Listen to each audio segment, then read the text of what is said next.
Former Speaker of the House, Newt Gingrich, is with us now, and we've been through an election or two. By the way, you know, we've handled losses a lot better than the way the left has handled losses, especially in light of Trump's victory. They've lost their mind since 2016.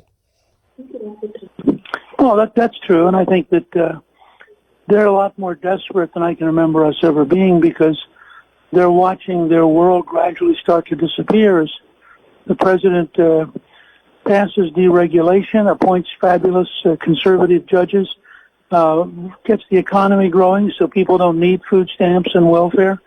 He puts people back to work. But I want to give you just one number that I found fascinating today. The New York Times did a story about my old district, and in order to get 431 people to respond to their poll, they had to place 31,000 phone calls. Now, I don't know how you can possibly believe the poll. I mean, it's a random event. I don't see how you can possibly believe it's a real poll if you're calling 31,000 phones to get 431 answers. But what's happened is people are just sick of it. I think conservatives are particularly sick of it. And the result is that they're having a harder and harder time getting any kind of accuracy. And I would remind people, you had mentioned earlier the whole 538 routine and their projection for the House. These are the same people who told us on Election Day 2016 that I think it was a 72% likelihood that Hillary was going to be the president. So I don't. That's correct. I mean, I will be very honest. I'll be very honest. As somebody who's looked at elections for a long time, I don't know what's going to happen. I have some informed ideas, but I think that the American people are up in arms. I think that both on the right and the left, they're unhappy. I think that they understand this is a real fight about our future. And I think the turnout so far has been unbelievable, almost presidential level turnout so far. So tomorrow night to me is going to be one of the most fascinating election nights in American history. I think we will keep the Senate. I think we have a fighting chance to keep the House. But we all need to recognize this is a unique and a different environment. And if you have any friends who have not yet voted, you better remind them between now and the end of voting tomorrow. You know, I'm in Missouri, a state like Missouri or a state like New Jersey. It's mostly day of voting. And that means tomorrow, that means turnout, that means rain or shine, that you've got to get out there. But even, you know, you look at, for example, the Libertarian pulling out of Montana. Well, now Rosendale has a 3-point lead against Tester, but half the voters already in that state. You know, 5 million votes cast in Texas already. Can you imagine almost $100 million thrown up against Ted Cruz in Texas to defeat him by somebody that I know doesn't represent the values of Texans? And, you know, you're right. The resistance, as they call themselves, they're energized. They're energized, and they've got a handful of billionaires who are just writing checks like crazy, including Bloomberg and Steyer and Soros and others. But what's amazing to me, a good friend of mine running in California, Dana Rohrabacher, had $14 million in attack ads against him, and they did not move a single point. I mean, the people who knew Dana said, yeah, we know who Dana is, and we're not paying attention to this junk.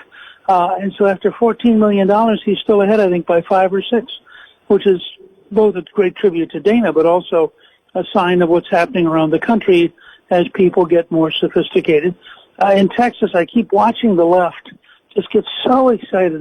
They really hope that as Ted calls him occasionally, that Comrade Beto is going to somehow magically pull this off.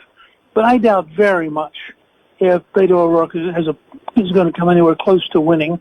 The Texas Republican Party is very well organized. Cruz has run a great campaign. The president's been down there. I also have to say to our audience, because I've been in Cape Girardeau many times, the only Republican who served in the House in a majority before 1994 was Bill Emerson of Cape Girardeau, who had been a page the last time the Republicans had a majority and then came back as a congressman. He was the only person who, as a Republican, had been in a majority in the 40-year period. And I remember going down to Cape Girardeau for his funeral. It's a wonderful place, and, of course, the birthplace of Rush Limbaugh. I can't imagine a more symbolic place for the president to go and for you to be there along with Rush. And it particularly fits because McCaskill, of course, the liberal Democrat, had been caught on tape saying that as long as she had St. Louis, she didn't need the foothills. Well, this is a county where Trump got 76%, and I suspect late tomorrow evening she's going to discover that the foothills have a lot of votes. If you look at just the success in 2 years, 4.5 million new jobs created, 4.3 million Americans off of food stamps, 4 million out of poverty at this time, record low unemployment, 50-year low, record low unemployment in 14 states, African Americans, Hispanic Americans, Asian Americans, women in the workforce, youth unemployment, its lowest level in over a half a century, and, veterans unemployment, all of this. Median income rose to $61,372, a post-recession high. Wages up by the fastest rate since June of '09. Paychecks up 3.3% in a year.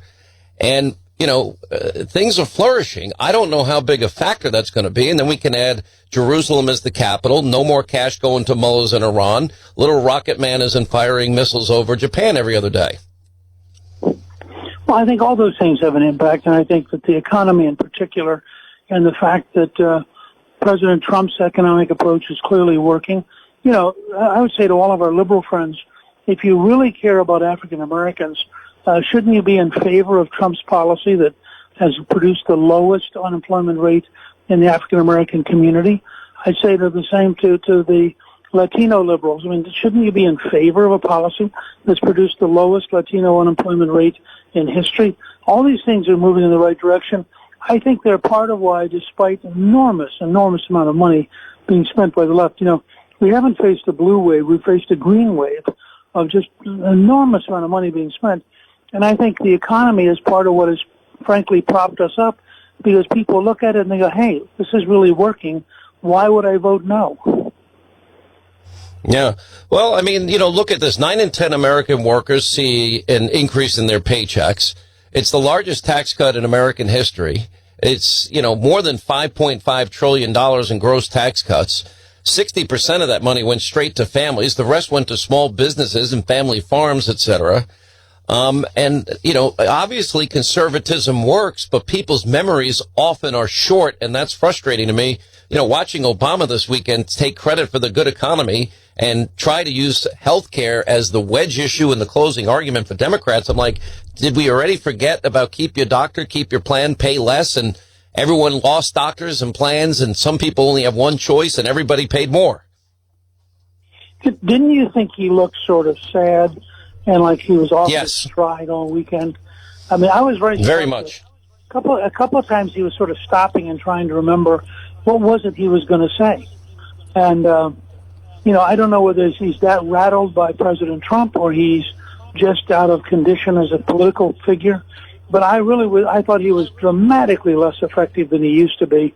And I think that his message rang very hollow unless you were very, very liberal. You know what I thought? I actually thought that, what was once the dynamic presence of a Barack Obama. I mean, hope and change and massive crowds and yes, we can and Obama. Compared to Trump, he's kind of dull and boring. Not just that, and he has a track record that fails.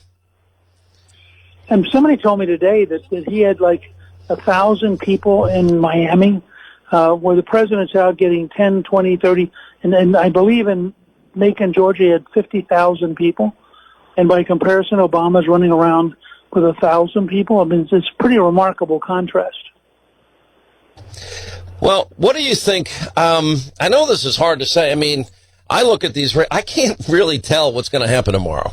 I think Florida's very tough.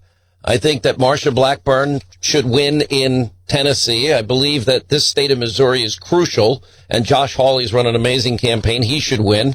I always worry about Nevada, but Dean Heller's done a great job out there. I can't even believe that it's a contest with, Kristen, I support Americans joining the Taliban, and Arizonans a crazy cinema. Then to see John Tester's seat maybe in play, and Joe Donnelly, you take out the Libertarian, he loses by double digit. Heidi Heitkamp loses. What do you think? West Virginia, Manchin is in a fight.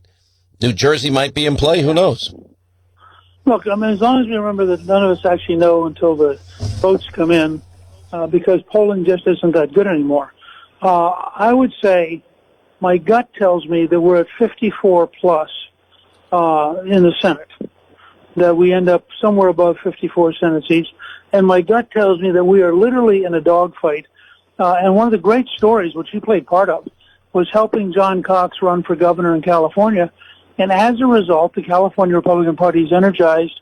And where people thought at one point that the Democrats might pick up 7 seats, they now think they might only pick up 1 or 2. And if that happens, Nancy Pelosi's chance of being Speaker just goes straight out the window.